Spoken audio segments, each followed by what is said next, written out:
Hi friends, welcome to my channel. Lakshmi పిల్లల్ని స్కూల్కి ready చేస్తూ ఉండగా మిత్ర ఆ రూమ్కి వస్తాడు. ఇక మిత్ర నొద్దుటికున్న బొట్టుని చూసి అందరూ కన్ఫ్యూజ్గా అదేం బొట్టు అని అడగగానే మిత్ర ఇలా చెప్తూ ఉంటాడు, ఈరోజు మంగళవారం కదా, అమ్మ పూజ చేసి నాకు బొట్టు పెట్టింది అని అంటూ ఉంటాడు మిత్ర.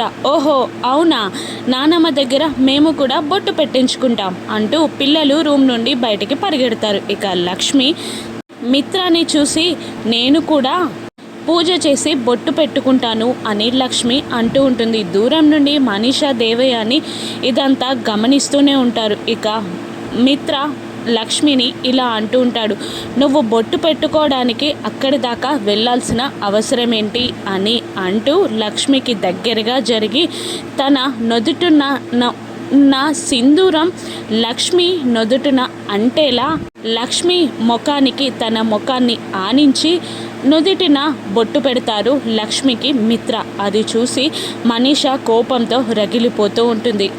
లక్ష్మిని చూసి మిత్రగా చిన్నగా నవ్వుతాడు. ఇక పిల్లలిద్దరూ వచ్చి మళ్ళీ మిత్రాని ఇలా అంటుంటారు, ఈరోజు అమ్మ జడలో మీరొక పువ్వు పెట్టాలి అని అంటూ ఉండగా మిత్ర నవ్వుతూ ఆ ఫ్లవర్ని తీసుకొని లక్ష్మి జడలో పెడుతూ ఉండగా లక్ష్మి సిగ్గుపడుతూ ఉంటుంది. ఇదంతా చూస్తున్న మనీషా కడుపు మంటతో రగిలిపోతూ ఉంటుంది.